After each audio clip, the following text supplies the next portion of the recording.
Hello, beautiful friends and book lovers. I hope that you're all doing well. If you're new here, my name is Heather, and here at Heather's Book Review, I love to chat about all of the books that I have been reading and listening to. This video, it is December 16th, but I am just now filming my November reading wrap up. So that's what this video is, and then I will be filming one for September, December. And it's almost that time of the year for my favorite video to film, which is my top 10 favorite books of the year. So let's just go ahead and get started talking about all of the November books.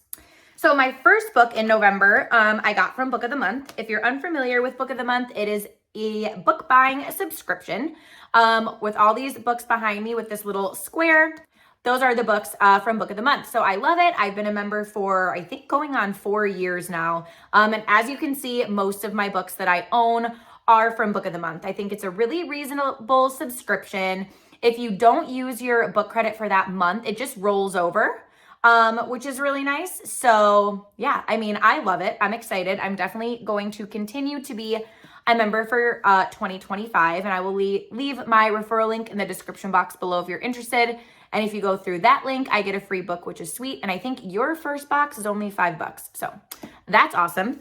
But the first book I read, I actually started off loving. Look at how thick of a book it is.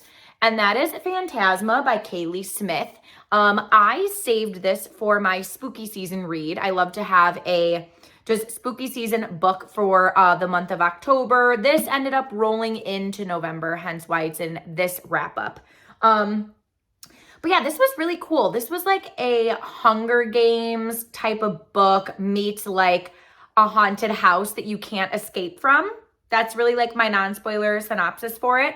I started off loving it. It does have a little bit of steam. There's some romance in there. But I didn't end up loving it. I would say like overall star-wise, it's probably like a 3.75 or maybe a 4 if I'm feeling like generous. I just felt like the ending felt a little bit rushed. And I would have appreciated some more character development for some of our main characters. But if you can look past that kind of stuff and you want like something that's unique and is definitely a fun read, and there's like a lot of horror elements in this too, just like some pretty graphic scenes where it really did spook me out. It like checked all the boxes for that, but it wasn't like an all-time fan favorite, but like I'm so glad that I read it. You know, so like I overall liked it. On my rating scale, I would definitely say it's an enjoyable read for sure. The second book is courtesy of Simon & Schuster Audio. Thank you so much, Simon. These guys let me listen to Eyes on the Sky by Jasper Kramer. This is actually like a middle school aged book, maybe like upper elementary. But I chose it because I need something lighthearted to listen to when I'm falling asleep at night. And like, I'm 30 years old, okay? I have been very ritualistic in the sense of like, I usually always listen to like Harry Potter falling asleep.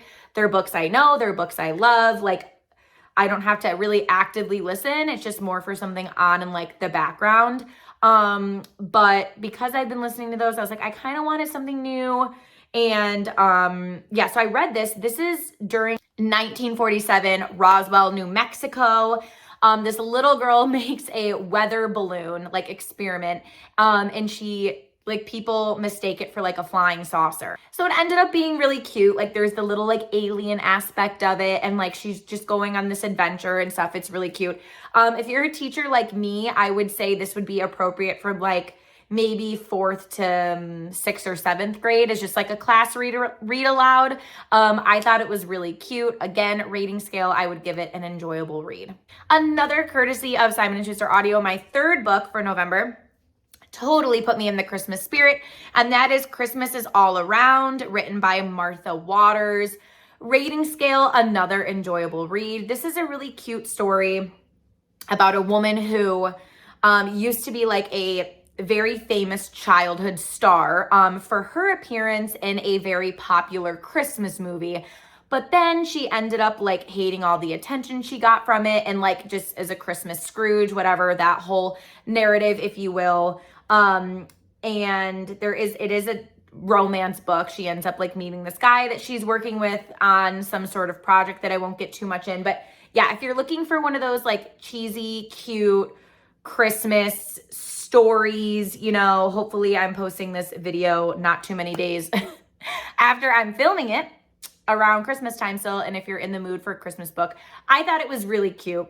Is it a book that I'm going to remember for the rest of my life? No. Is it something that helped me get in the Christmas spirit? Most definitely. Another book from Book of the Month, one of my most anticipated reads of the year. Okay? Loved the first book that I ever read from this author. Didn't really love this one. And that is The Last One at the Wedding, written by Jason Rekulak. This book, okay, it has everything that like a thriller needs. It's from the point of view of, I think maybe like a 55-year-old man. He's single. He's actually widowed. And his daughter, who he's kind of lost contact with, ends up calling him, and she's like, hey, like out of the blue, you know, I'm getting married. And he's like, oh, and I really want you at the wedding. And he's like, you're getting married? Like what? So whatever. He meets up with her. The relationship is tense. Basically, he goes to her wedding, which is at this like secluded camp of her soon-to-be husband. They're very wealthy. They literally have like, picture like your own summer camp. Like they literally have like their own summer camp. And basically stuff just starts to go crazy there. You're in for a wild ride for sure. However, I feel that this book is extremely predictable. There's like one big, what I think is supposed to be meant as like the big twist. But I smelled it from like 50 pages in, you know? So then like when it's revealed, you're like, oh, that's it? So that was a bummer. Like I could have just gotten lucky maybe and like guessed it early on. I don't know. I was messaging with a couple people on Instagram, like as I was reading this, and some of them did not guess the twist. So I don't know. I could have just gotten lucky, but I felt like it was pretty predictable. And I did do a buddy read with one of my really good friends, and she was able to kind of like predict it too. So I don't know. And then the ending just felt very lackluster. So I actually was super bummed with this, which sucks because the chapters are short. It's not a very long read. Like these are ticking the boxes that I love when it comes to thrillers. But yeah, I don't know. It just ended up being a pretty big bummer for me.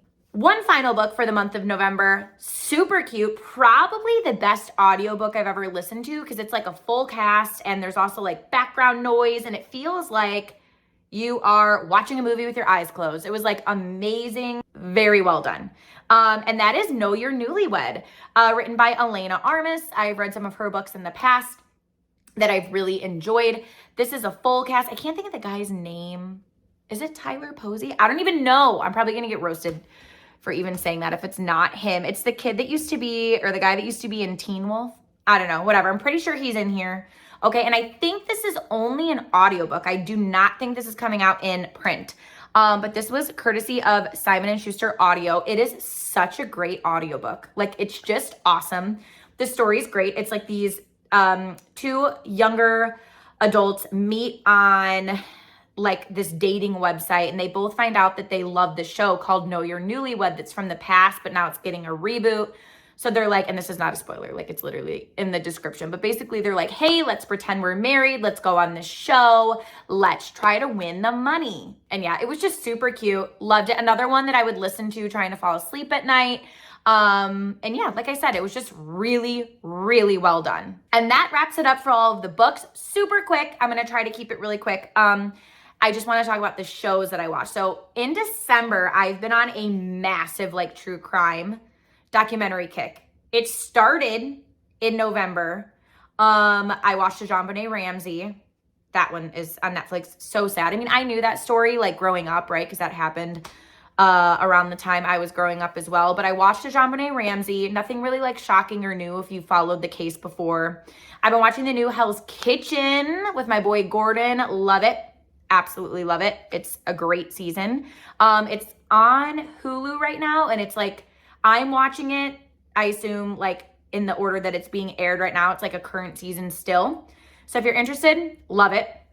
But I love Gordon Ramsay, so I'm like super biased. I have a long list, but a lot of it is like for December. So I'm just gonna cut it there. I'm reading some great books in December, and I have been watching So many documentaries. I cannot wait to film my December wrap up. But anyways, that wraps up all of the books that I read and listened to in the month of November and the shows that I watched. Thanks so much for tuning in. If you're new here, I would love if you could hit that subscribe button and that post notification bell so you're notified every time I post a new bookish related video. And I'll see you guys for my December wrap up soon. And then my favorite video of the year, my top 10 best books. Bye, you guys.